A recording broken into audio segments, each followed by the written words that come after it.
Good morning. Thank you for coming to today's seminar. The title of today's seminar is Making Sense of Confucian Practice in Chosŏn.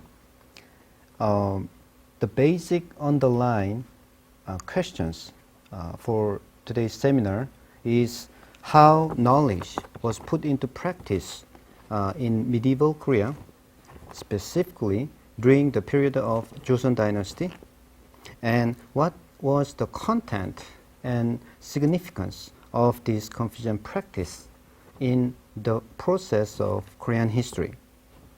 Okay? So let's start. Contents, we have introduction first, and then we have chapter 1, the Neo-Confucian framework, order and identity. This is about the theoretical basic informations to understand Confucian practice in Chosŏn. The following two chapters, chapter 2 and chapter 3, will treat the specific content and meaning of Confucian practice in Joseon period. The chapter 2 is order in Confucian practice, and chapter 3 is identity in Confucian practice. In the last chapter, chapter 4, making sense of Confucian practice in Joseon, in this chapter, I will present a comparative perspective and analysis to have a wider and deeper understanding of Confucian practice in the period of Joseon. And then we will finish with conclusions. Okay, let's move to introduction. Topically speaking, today's seminar has two big general parts or questions. So two big topics to be discussed. The first is the characteristic of Confucian practice in Joseon. The characteristics, natures, importance, meaning, context of Confucian practice in Joseon. The second, more general part or questions throughout this seminar is the relationship between knowledge and practice, or say interaction between knowledge and practice in Joseon. So how did the production of knowledge involve social engagement in Joseon? So as I said, this is about the interaction or connection between knowledge and practice, or even we can go further to say we will explore more about the conjuncture and disrupture of knowledge and practice. By doing so, we will have more comparative perspective to make a comparison between Confucian practice in Joseon and other intellectual practice in other area of the world. So with these two general large items in mind, let us go to chapter 1. Okay, chapter 1, Neo-Confucian framework, order and identity. This is, as I said, is the part theoretical regarding the theoretical framework and information on to understand Confucian practice in Joseon. Confucian scholars, specifically the Neo-Confucian scholars, believe that there is a world unseen, the world that we can experience, we can feel, we can touch. But still, they believe that there is a general grounding, a basic law of this unseen, the world unseen. That's what they call the ultimate, or Taichi, or Taeguk. So Taeguk is the law of the world unseen. At the same time, Confucian scholars also believe that there is a world that we can touch, we can feel, we can experience, and we can even think about.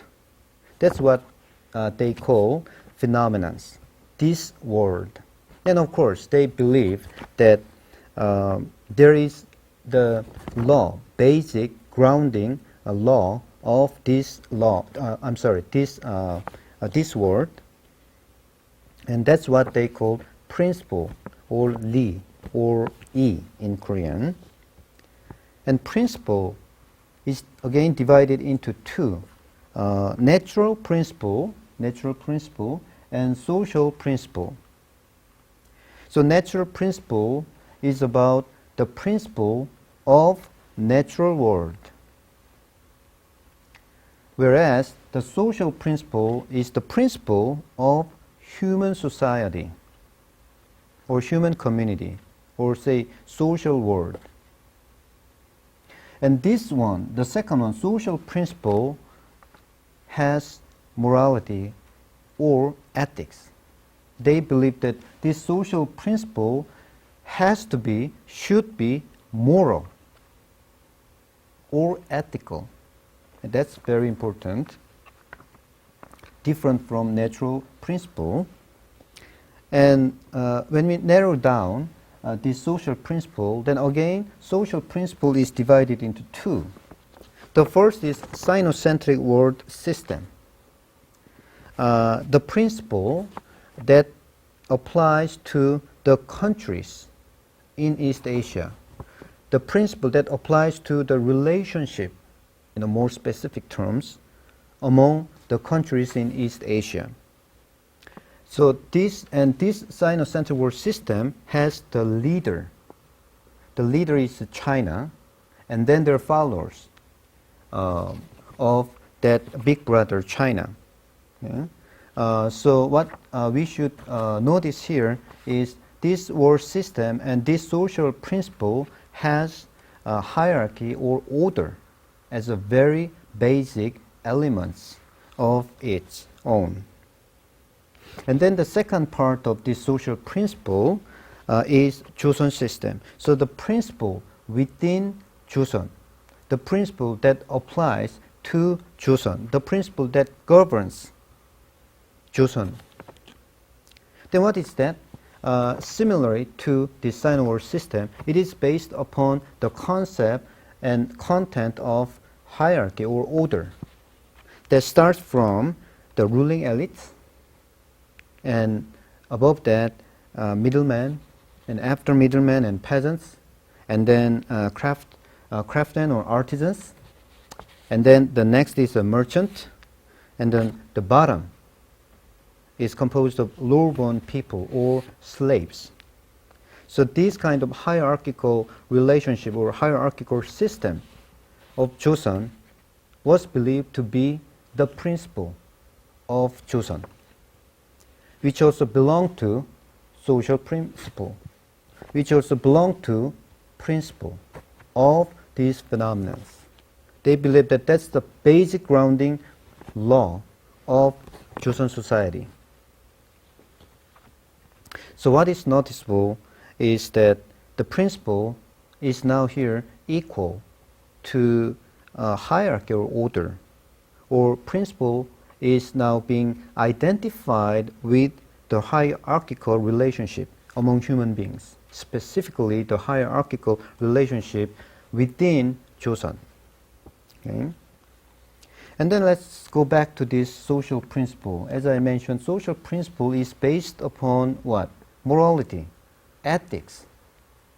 Then what we can say here is ethics, morality, and order, hierarchy, and principle, specific social principle. These three elements are now what? All intertwined. They were able to be put together with one another. So this confluence, this combination is very important to start with Confucian practice of Chosŏn. Okay? So this is very brief yet very important concise framework, Neo-Confucian framework of Confucian practice. And the content of this Neo-Confucian framework is based upon order and identity. Let's go more specific. Chapter 2. Chapter 2, Order in Confucian Practice. The logic of Confucian practice in Chosŏn is based upon universality of principle. Starts from principle, universality of principle. So principle operates universally in this world, everywhere. Principle then is available and applicable throughout time and space. Throughout time and space. And by the way, the essence of principle is filial piety, hyo, xiao, and loyalty, chung, or chung. Go back to principle. So principle is available and applicable throughout time and space. Therefore, what? Principle can be put into practice throughout Chosŏn too, as well as throughout time and space. And now principle is equal or equivalent to Chosŏn system. Then the natural conclusion will be to maintain Chosŏn system, or the hierarchical human relationship of Chosŏn will be and is a universal task or mission in Confucian practice of Chosŏn. So that's how the Chosŏn elite brought out the cause for Confucian practice in Chosŏn. What about the content then? The core of Confucian practice, as I said, briefly mentioned before, is filial piety and loyalty. The first one is about order between father and son, or parents and son. And the second is about the order between king and his subjects. So first is about family. The second is about state. So self-cultivation and keeping familiar relationship was very specific, important form of Confucian practice for filial piety. Whereas the second one, the Confucian statecraft, here statecraft is the art of conducting state affairs. So Confucian statecraft was another important Confucian form of Confucian practice for loyalty. In Confucian statecraft, agriculture was the core of national industry. In Confucian statecraft, the military was the core of national securities. What is more,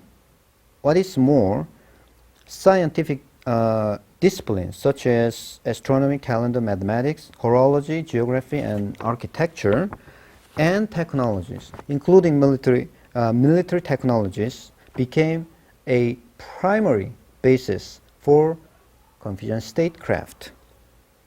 So here, science and technology were placed under the category of Confucian statecraft.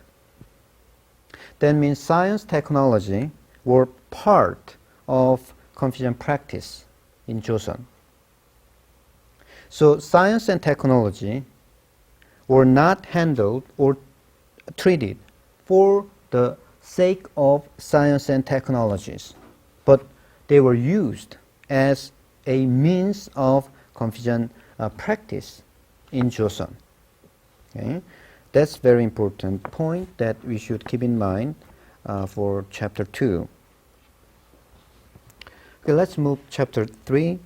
So Chosŏn state continued to promote and perform Confucian practice, and they went to the degree that they were able to claim that they attain Confucian civilization of their own, or Confucian practice of their own. So they were talking about the maturity, the high quality of Confucian practice of Chosŏn itself. For instance, during and after the reign of King Sejong, Chosŏn state finally demonstrated a high capacity to institutionalize Confucian statecraft and to spread Confucian practice to the rest of the society. The representative achievements are the creation of Korean Hangul alphabet, the establishment of rituals and rites, and welfare systems, and the development of arts, science, and technologies. And this is a time when Ming China governed and controlled over the East Asian world system. So on the one level, there is a Sino-centric world system was operating. On the other level, then here the Confucian practice of Chosŏn was working well under the guidance of Chosŏn state. And at the same time, we should not dismiss self-confidence, the emergence of a self-confident discourses on the Confucian practice of Chosŏn within the intellectual community. Usually, what they call as discourses on our eastern realm of Confucian civilizations. In Korean, Adong. Our eastern realm of Confucian civilizations. What is that? There is a increase of practical research among Chosŏn elites about the heavens, time, and space of Chosŏn, related all to Confucian statecraft of Chosŏn from more objective perspectives.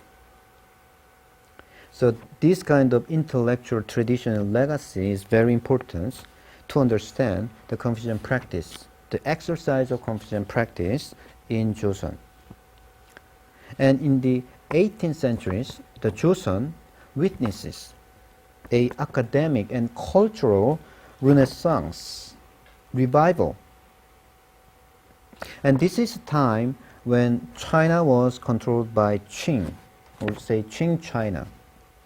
And the royal family of the Qing dynasty came originally from Manchuria. They were used to be the Jurchen people in Manchuria that were considered for a long time to be inferior to Chosŏn. So as a result, the Chosŏn state at that time and Chosŏn elites devised and strategized a variety of state projects and programs, revitalizing and re-emphasizing the Confucian practice of Chosŏn, the Confucian civilization of Chosŏn. So along this line, the growing interest of the Chosŏn elite in talking about the collective identity of Chosŏn in the civilized world of East Asia. So what we can see here is the ongoing affirmation by Chosŏn of East Asia, including Chosŏn, as the most civilized region from the 15th century to the 18th centuries, and they were very proud of the confidence of Confucian practice of Chosŏn itself. What is remarkable is that throughout chapter 2 and chapter 3 is that Confucian practice was not simply what Confucian doctrines revealed itself in action. Confucian practice functions as a socio-political and geopolitical tool that could justify the domestic order or domestic hierarchical system of Chosŏn, while magnifying the subjectivity of Chosŏn as an independent realm of civilization in East Asia. Okay? Yeah. So how order and identity were put together in the process of performing Confucian practice within the context of Chosŏn is very important for us to remember. Okay, let's move to the last part, last chapter, making sense of Confucian practice in Chosŏn. In this chapter, I will talk more about a comparative, analytical perspective to have a further and deeper understanding of Confucian practice in Chosŏn. The first question is that is Confucianism in a systematic form of independent academic field? State, not church nor school, was the major promoters of Confucianism, Confucian doctrines, and Confucian practice in Chosŏn. Then what about purpose? The ultimate objective of Confucian practice of Chosŏn was to establish and maintain an ideal yet independent Confucian state within Sinocentric world system of East Asia. Then what about elite, Chosŏn elite? What about Chosån elite? Chosån elite, not professional scholars, as in the case of the West at the time, identify themselves as Confucian scholar officers, not just the scholar, but scholar officers who conduct statecraft in government and pursue a Korean Confucian society within East Asia. Then now we can think about, then what about other part of the world at that time? What about the other side of the world at that time?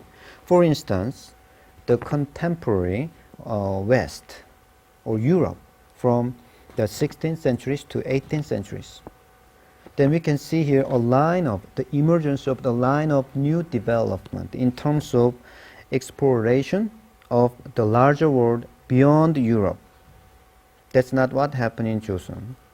In terms of academic re-examination of how to define, perceive, and use knowledge.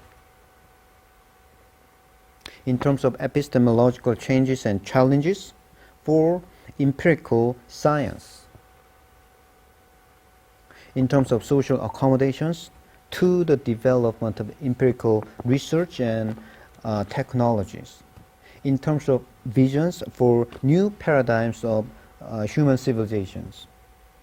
In terms of demands for independence of the intellectual communities. All these phenomena were taking place in the West, in the Europe, during this period. But that and these phenomena is not what happened in Chosån. Then what we can find here is that a different process of interaction or connection between knowledge and practice unfolded in the West and in the East. This divergent trajectory contains differing historical context of these two regions. So along this line, I believe that we can learn more about where to place and how to rethink and redefine the meaning of Confucian practice in Chosån. Okay.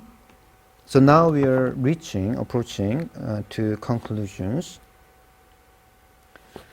We have observed how the development of Confucian practice in Chosån was not only inseparable from humanities, including the intellectual environment, but also was integral to a deep-seated structural mentality, such as a collective identity of Chosån, or the eastern realm of Confucian civilization, for instance. And this suggests that the production of knowledge requires or requested social engagement in Chosån. And in this aspect, I contend that the development of Confucian practice in Chosån well reflected a socio-historical process. And this is the point that I want to make throughout this seminar. in order to compare this case of Korean Confucian practice with those in the other regions of the world. And that could be very meaningful project in the future for a comparative studies of intellectual histories between East and West.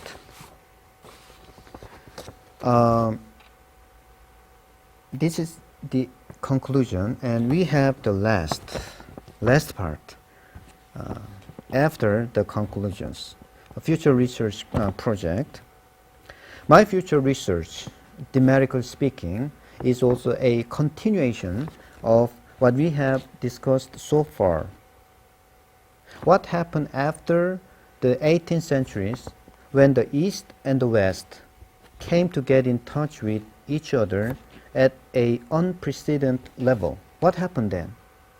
Okay. Dramatic period from the 19th century to the mid-centuries in East Asia, including Korea. What happened after 18th centuries? I will focus on Han learning. The latest scholarly trend in China in the 19th century became an intellectual form of solidarity between Korea and China even after the 19th century.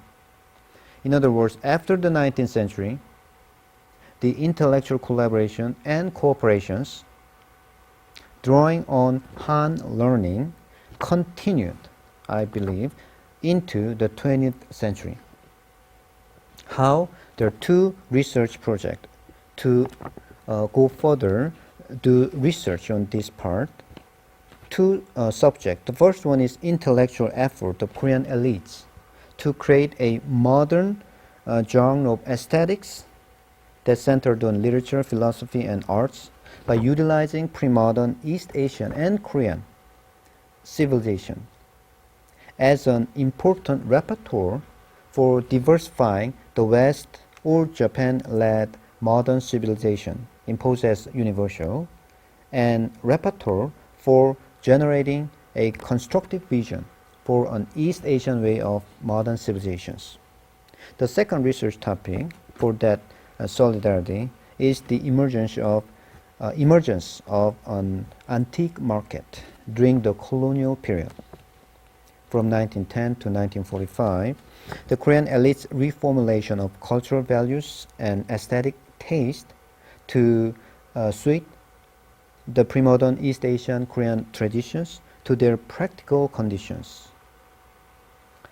Other than these two topics, another big, large example of Sino-Korean solidarity can be found in the changing narrative on Gija. So, new interpretation on Gija, who was the Chinese sage rulers moving to ancient Korea, as a symbol for Sino-Korean solidarity in modern times, specifically in the first half of the 20th centuries. The unfolding of the intellectual discourse on Gija, with emphasis on the Sino-Korean solidarity against Japanese colonialism before 1945 and against Chinese communism after 1945, under the theme of Confucian tradition shared between Korea and China. So throughout the course of research on this subject as above, I will point out the intellectual practice of modern Korea able to reappropriate pre-modern East Asian civilizations, specifically Confucian traditions or Confucian civilization or Confucian practice vis-a-vis the global spread of modern civilizations imported from the West and Japan, and able to make Korean elites themselves as significant cultural and practical intermediaries in the changing world of East Asia. So finally, in this sense, we can go back to Confucian practice in Chosŏn and compare the practice with the newer practice that took place in modern times. And then we can talk more about continuity and discontinuity between these two kinds of intellectual practice in Korean history. This is my tentative conclusion for the future research, and this is pretty much about it. So thank you for coming to today's seminars. Goodbye.